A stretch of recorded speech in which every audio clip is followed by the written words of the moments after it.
Hello, everybody. It's me again, and we have another kit balancement, but this time we're balancing Yeti.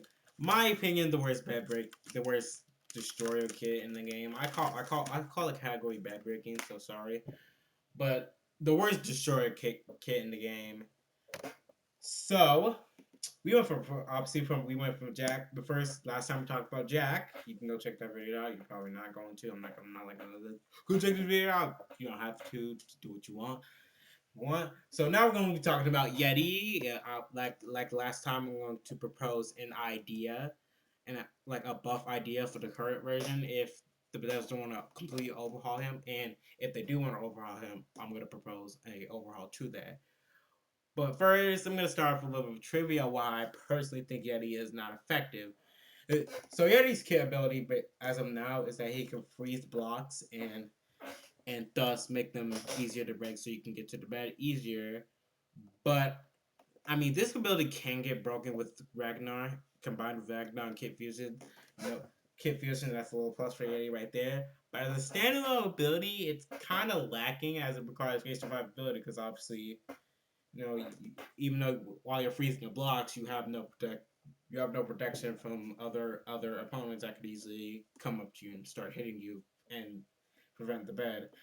And also is that a thing with destroyer kits is that like they have like other uses outside of bed breaking. You know, Davies like overpowered mobility. You can easily shoot across the map.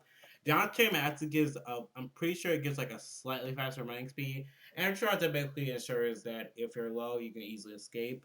Santa can, of course, nuke people's spaces in secret, but this is very skill demanding, and also the players basically need to be brain dead or in an object you actually want to hit them. And Warden, of course, offering the shields. Another thing is that Warden is basically completely outshadows Yeti. It gives you break speed and it gives you shield when you kill a player. So Warden basically outshines Yeti in almost every way. It can break beds and it gives you shields to protect you while you're breaking the bed. And also remember, you obviously get that extra respawn time because enemies will, when you imprison a soul with Warden, enemies will take longer to respawn, making bed breaking easier. But we're going to give this kit some justice. Of course, as I said, I will propose two ideas: a buff to his current iteration and a complete overhaul. But first, but in my opinion, buffing Yeti will be very simple. It's super easy. I don't even know how the devs even think of the devs haven't thought of this. In my opinion, when a Yeti roars, they should be able to slow down players or or even push players back while they're trying to break the while the Yeti also tries to break the bed. It's just it will be such a useful quality of life change, and I do not know why the devs haven't added this. It's so basic, like I can't even make a good conversation about it as you see on the screen. I didn't even write much. Just let the war push players away or just slow them down. My overhaul is quite different because for my overhaul, I'm actually making the Yeti a fighter instead of a destroyer. And the reason why I want to do this is that honestly, I'm confused why Yetis is even a bedbreaker kid to begin with. Because Yetis are of course depicted as aggressive and dangerous creatures in folklore. I don't know why it's just freeze the blocks in Bedwars. So here's what I think it should be. Yetis will have slightly different stats from normal kids. They will have higher HP. They will have 110 HP, but they will also move 10% slower. 10% slower, and they will have the ability to roar, do a regular roar, and free and glacier roar. And both these have different effects. Basically, when a Yeti does like a in my idea, when the Yeti does like a regular roar, it will destroy the eardrums of nearby opponents, dealing 20 damage, and will also have good knockback, being able to push them away or launch them off the map. But after you use the ability, you will gain two debuffs, sword throw, and the tire debuff. With sword throw, this sword throw debuff, by the way, is also applies to the other glacial roar, and basically it's basically where he simply can't roar in that time. The tire debuff is where he is set he gets even slower and now has a 20% movement decrease. And the tie effect will last for 5 seconds, while the sword throw will last for 30. But he will also be able to use his glacial roar. What does the glacial war do? So basically, in my idea, the glacial war will be able to slow players down, and after 3 hits, in my opinion, the glacial war will also be a multi-hit attack, unlike the regular war, which is a single hit, by the way. And after 3 hits, it will completely freeze him, getting Yeti a chance to get a lot of hits in. But let me further emphasize on the freezing part.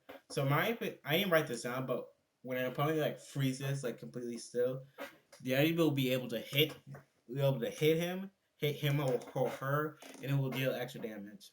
But after one hit, the opponent will get unfrozen. So that's just a little further emphasizing on like what happens when Yeti freezes somebody. Obviously, not gonna be like the freeze for 3 seconds. That would be overpowered. So yeah, that's how my opinion freezing will work. But after you use this, the Yeti will get a sore throat, which will last double the time. By the way, so it will last longer for it'll last the sword throw debuff will last longer than it is for regular normal rolls, but we'll also get a chill esophagus, and I definitely didn't spell it right as you can see. And what happens when you have a chill esophagus? You yourself also take extra damage with 3 extra damage for 5 seconds. In my opinion, these either one of these will make the Yeti so much more versatile, and also for the overhaul, it will make Yeti very skill demanding because if you constantly miss your roars, you're going to get bodied. But if you're on point with your roars, you're basically entire lobby's getting screwed. Also, another thing that I didn't include in the thing that I didn't include in Jack's video that I will include that I'll also state in this video is the kit descriptions of when with the kits with the buffs and also the kits with the overhaul. So first just to get out of the way, I'm gonna explain like my Jack description first. So my description for Jack would be buy poisonous blobs of oil and throw them at enemies. The oil come into contact with flames, it will ignite, leading to enemies burning. And Jack with their overhaul description will be: you will start off with two barrels of oil to use. The black barrel will give you a poisonous blob to throw at enemies, and the blue barrel will allow you to dump ranged weapons and bows, crossbows, etc. into the weapon, into the weapon. And I'm sorry, let me rephrase that. The blue barrel will allow you to dump ranged weapons, crossbows, bows, etc. into it, and after a 30-second process, it will be oily and be able to apply oil to targets. And this ability can be stacked, causing them to be more and more slippery. Oiled enemies, oiled enemies Oil enemies will also be able to be ignited, causing burning damage that's progressively stronger the higher the stacks, max 4 stacks, and that's the descriptions I'll give for Jack.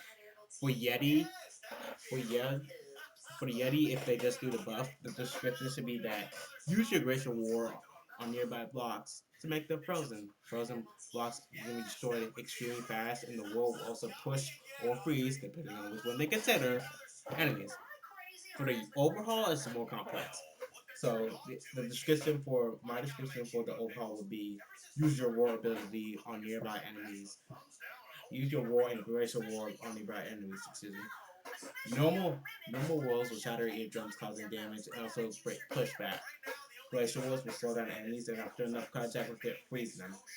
Both normal and glacial walls will give you a sore throat, preventing you from roaring. And normal walls will make you tired, slow you down, and glacial walls will make you more fragile and such as damage. Your base health is higher by 10%, but your base movement speed is slower by 10%. So that's my idea. Let me know what you think.